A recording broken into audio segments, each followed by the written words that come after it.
الحمد لله القائل ولا تأكلوا أموالكم بينكم بالباطل وتدلوا بها إلى الحكام لتأكلوا فريقا من أموال الناس بالإثم وأنتم تعلمون أشهد أن لا إله إلا الله وحده لا شريك له وأشهد أن محمدا عبده ورسوله اللهم صل وسلم على سيدنا محمد وعلى آله وأصحابه أجمعين أما بعد فيا أيها المسلمون اتقوا الله أوصيكم وإياي بتقوى الله فقد فاز المتقون قال الله تعالى يا أيها الذين آمنوا اتقوا الله حق تقاته ولا تموتن إلا وأنتم muslimun. Muslimin yang dirahmati Allah sekalian, saya berpesan kepada diri saya dan tuan-tuan sekalian, marilah kita bertakwa kepada Allah Subhanahu wa taala dengan sebenar-benarnya bagi mencapai kebahagiaan hidup di dunia dan di akhirat.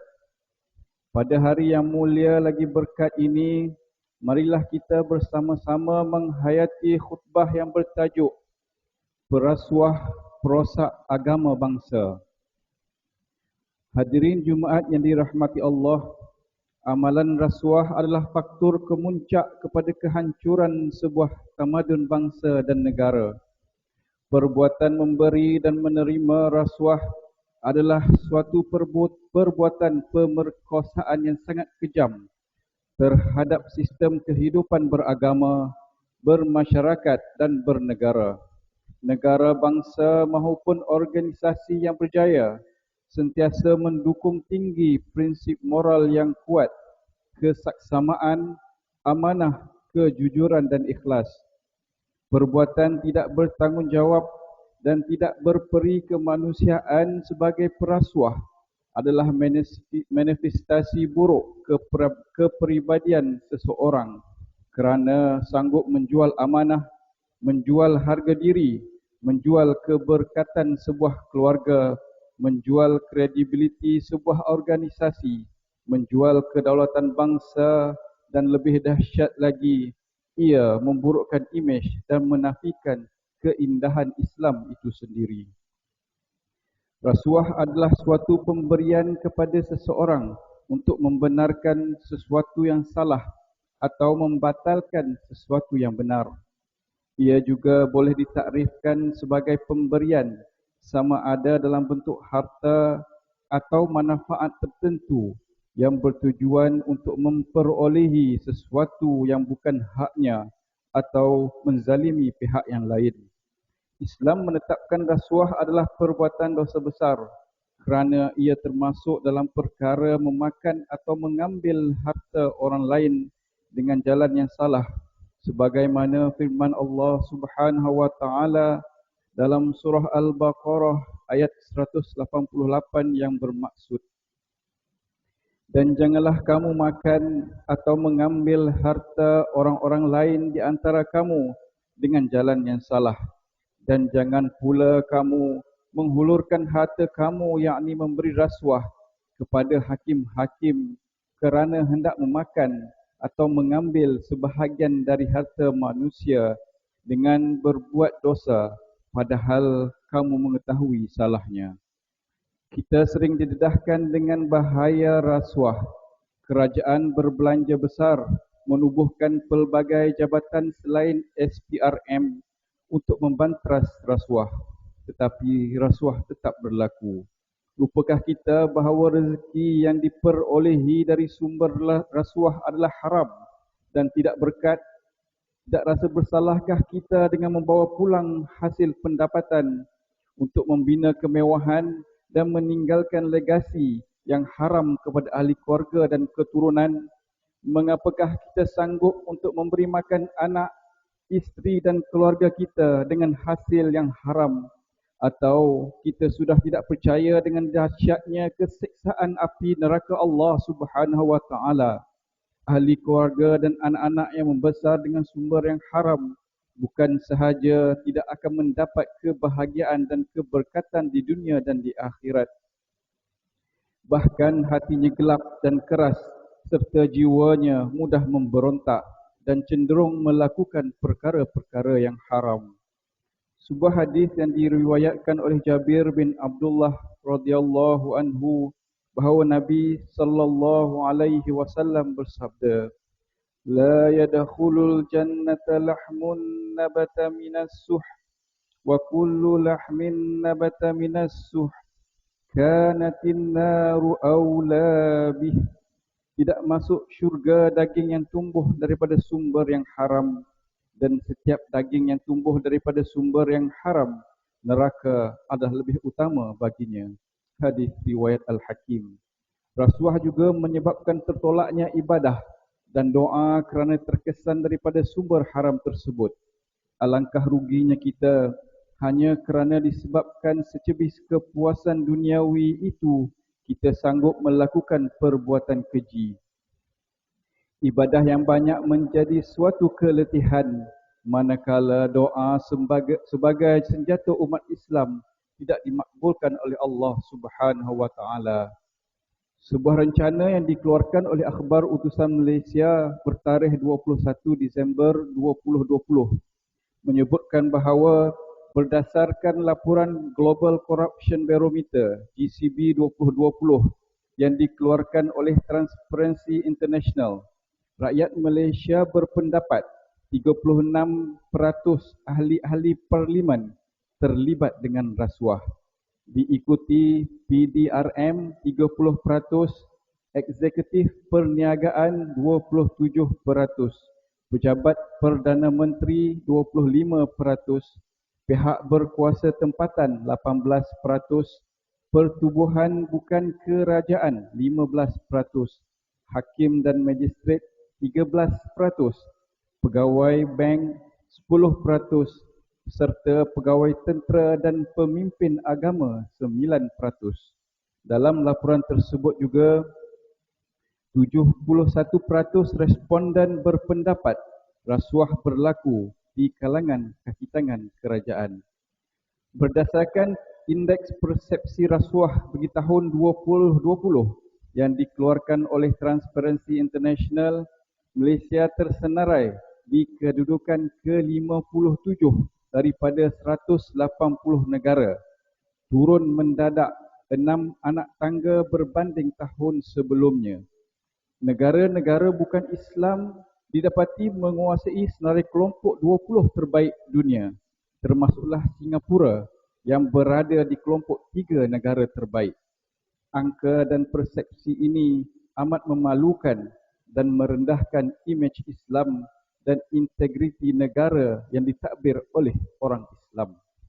Rasuah yang berlaku adalah punca hilangnya keyakinan rakyat kepada pemerintah, hilangnya keberkesanan dasar yang dilaksanakan oleh kerajaan, negara kehabisan wang hingga terpaksa menanggung hutang.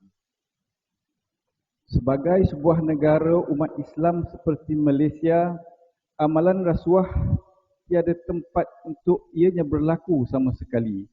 Penegasan Islam sangat jelas tentang rasuah.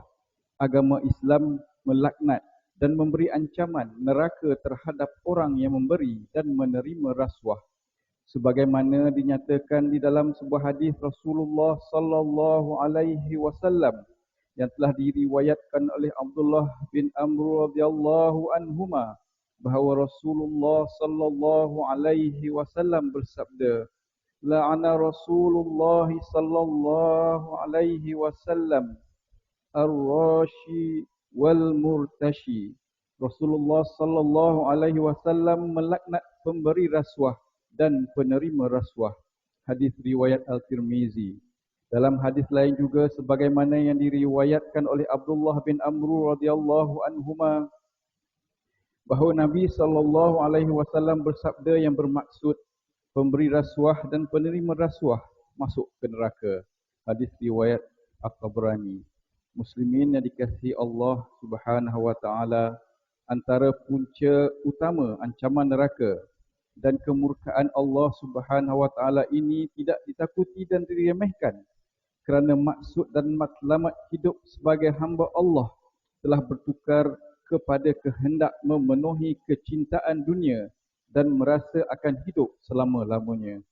Situasi memberi dan menerima rasuah adalah situasi di mana Islam sebagai adil tertinggi sebagai cara hidup telah dihumban ke tempat yang sangat hina dan dipijak oleh umatnya sendiri dan musuh-musuhnya. Ingatlah bahawa mencintai dunia dan segala keindahan palsunya tidak akan ada titik penghujungnya. Manusia yang salah memandang dunia dan tujuan penciptaannya ke dunia tidak akan pernah menghentikan kehendaknya yang tidak berkesudahan. Hadirin yang dirahmati Allah sekalian, perlu diakui kita sedang menghadapi krisis kejujuran, keikhlasan dan integriti yang sangat serius. Ketidaktentuan politik dan ketidakstabilan ekonomi semasa akan menjadi ramuan lengkap yang akan membawa kehancuran yang dahsyat kepada ummah dan negara. Saudaraku sekalian, malulah kita semua kepada bangsa dan penganut agama lain yang sentiasa melihat dan memerhatikan tingkah laku kita yang bukan sahaja tersasar jauh dari landasan Islam sebenar, bahkan terkeluar dari prinsip-prinsip nilai sejagat yang disepakati oleh semua. Umat Islam yang sepatutnya dihormati, dijadikan contoh, ikon dan panduan mereka, sebaliknya kini dipandang keji, hina dan sebagai faktor rosaknya kelangsungan negara yang aman, damai, membangun dan sejahtera. Pemimpin-pemimpin Islam dalam politik yang memegang tampuk kekuasaan atau sebagai orang berkedudukan dalam politik atau sebagai ahli politik biasa, ketua-ketua jabatan di pelbagai peringkat dan pemimpin masyarakat di peringkat akar umbi diingatkan agar tidak menjadi pembuka ruang dan jalan kepada melebarnya perbuatan rasuah untuk kepentingan kedudukan dan kuasa. Berwaspadalah, wahai mereka yang memimpin dan berkuasa, anda semua tidak akan terlepas dari perhitungan di hadapan Allah Subhanahu wa taala tentang kepimpinan anda hari ini. Sesungguhnya Allah Subhanahu wa taala itu maha luas pengetahuannya dan anda akan menerima balasan yang sangat pedih dan dahsyat kerana anda telah mengundang kemurkaannya. Justru marilah kita bersama-sama memerangi dan menjauhi rasuah. Humbangkan jauh-jauh sifat tamak dan pentingkan diri sendiri daripada diri kita semua. Bersyukurlah atas nikmat yang dikurniakan oleh Allah Subhanahu wa taala. Nescaya dan pasti Allah Subhanahu wa taala akan menambah rezeki dalam bentuk yang ditetapkan olehnya. Sesungguhnya sesiapa yang tidak bersyukur dengan sedikit, nescaya tidak mungkin bersyukur dengan yang banyak. Yakinlah bahawa orang yang bersyukur akan dikurniakan keberkatan dan rezeki yang berlipat ganda daripada Allah Subhanahu wa taala. Firman Allah Subhanahu wa taala dalam surah Ibrahim ayat ke-7, A'udzubillahi minasyaitonirrajim. Wa idh ta'azzana rabbukum la in syakartum la azidannakum wa la in kafartum inna azabi lasyadid. Dan ingatlah ketika Tuhan kamu memberitahu, demi sesungguhnya jika kamu bersyukur, nescaya aku akan tambahi nikmatku kepadamu.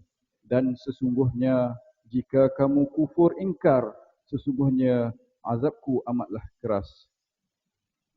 Hadirin Jumaat yang dikasihi Allah sekalian, mengakhiri khutbah pada minggu ini, khatib ingin menegaskan yang pertama, umat Islam hendaklah meyakini bahawa melaksanakan segala perintah Allah akan mendapat balasan syurga dan melanggar perintah Allah akan dimasukkan ke dalam neraka. Yang kedua, umat Islam wajib menjauhi perkara-perkara yang haram seperti memberi dan menerima rasuah kerana ia merupakan dosa yang besar. Yang ketiga, umat Islam perlu menghindari sebarang bentuk perlakuan rasuah kerana Rasulullah sallallahu alaihi wasallam sendiri melaknat orang yang memberi dan menerima rasuah. Yang keempat, umat Islam hendaklah bekerjasama dengan pihak-pihak berkuasa untuk memerangi dan membenteras segala bentuk rasuah. A'udzu billahi minasyaitonir rajim. Ya ayyuhalladzina amanu qu anfusakum wa ahlikum nara وقودها الناس والحجارة عليها ملائكة غلاظ شداد لا يعصون الله ما أمرهم ويفعلون ما يؤمرون. Wahai orang-orang yang beriman, peliharalah diri kamu dan keluarga kamu dari neraka yang bahan-bahan bakarannya manusia dan batu berhala. Neraka itu dijaga dan dikawal oleh malaikat-malaikat yang keras kasar layanannya. Mereka tidak menderhaka kepada Allah dalam segala yang diperintahkannya kepada mereka, dan mereka pula tetap melakukan segala yang diperintahkan. Surah At-Tahrim ayat ke-6.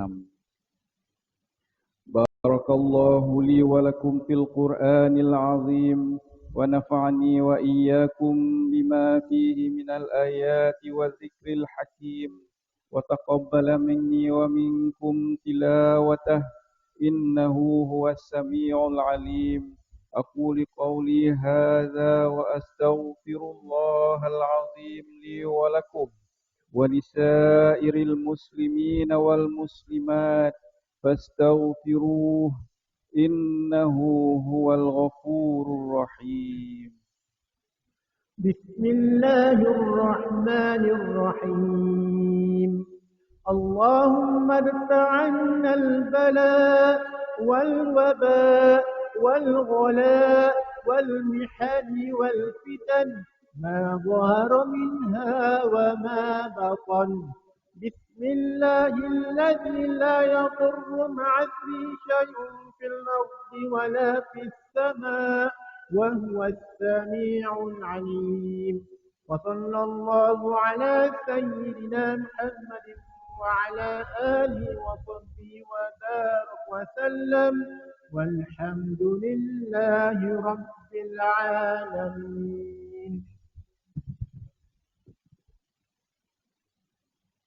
الحمد لله الذي جعلنا من المسلمين ورزقنا من الطيبات.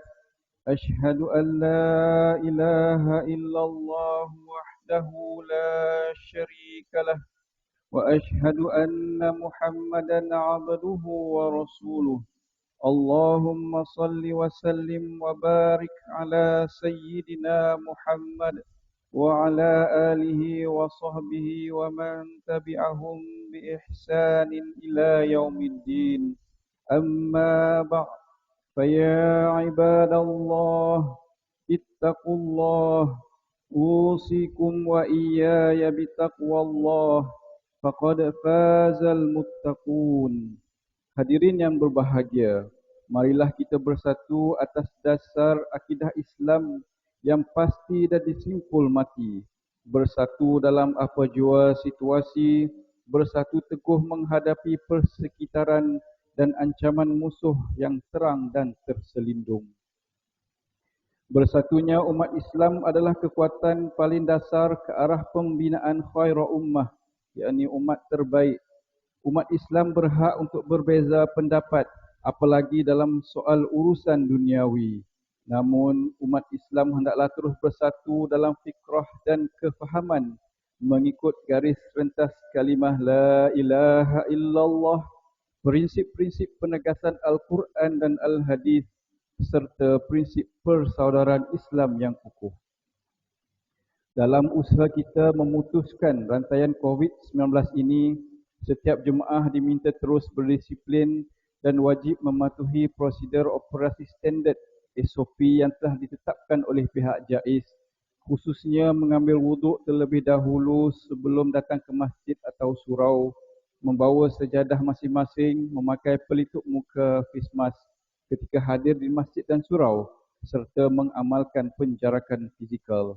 Bagi mereka yang tidak sihat adalah dilarang sama sekali untuk melaksanakan solat di masjid dan surau.